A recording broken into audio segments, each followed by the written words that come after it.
జిత్తుల మీద కుయుక్తుల మీద తాను ఆధారపడతాడు.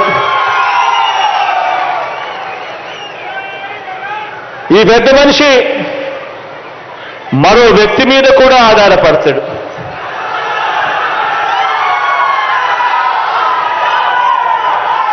ఒక దత్తపుత్రుడిని యాక్టర్గా పెట్టుకొని డ్రామాను కూడా ఆడుతాడు.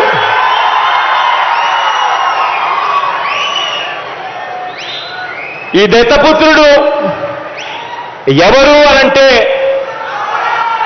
ఎలాంటి వాడు అనంటే, మొన్న తెలంగాణలో తాను పోటీ పెట్టాడు.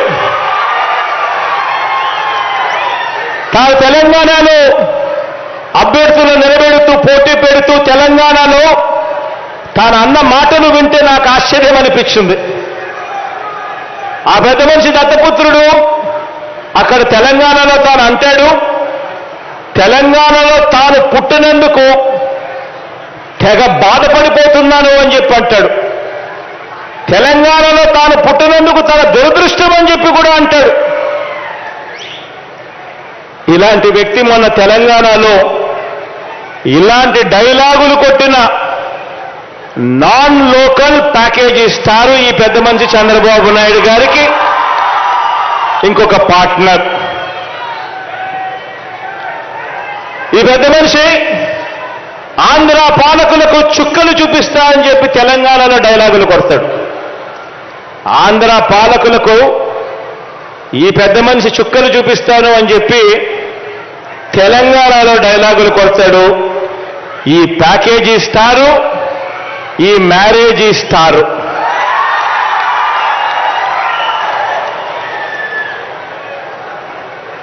ఈ పెద్ద మనిషి పరిస్థితి, ఈ దత్తపుత్రుడి పరిస్థితి అక్కడ ఎలా ఉంది అంటే, ఆ తెలంగాణలో పోటీ పెట్టి ఇన్నిన్ని డైలాగులు ఆంధ్ర రాష్ట్రానికి వ్యతిరేకంగా కొట్టిన ఇన్నిన్ని డైలాగులకు ఆయనకు పడిన ఓట్లెన్నో తెలుసా?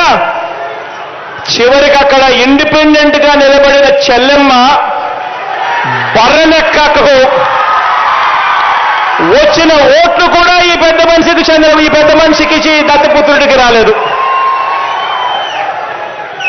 డిపాజిట్లు కూడా రాలా. ఈ పెద్ద మనిషికి ఇతనికి మన రాష్ట్రంలో చంద్రబాబు నాయుడు గారి ప్రయోజక వర్గం ఉంది తప్ప ఆంధ్ర రాష్ట్రం మీద ప్రేమే లేదు.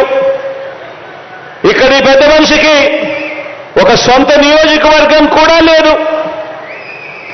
వీరిద్దరూ కలిసి 2014 నుంచి 2019 మధ్య వీరిద్దరూ కలిసి ఎన్నికల్లోకి కలిసి వచ్చారు. కలిసి వచ్చి 2014 నుంచి 2019 మధ్య ఈ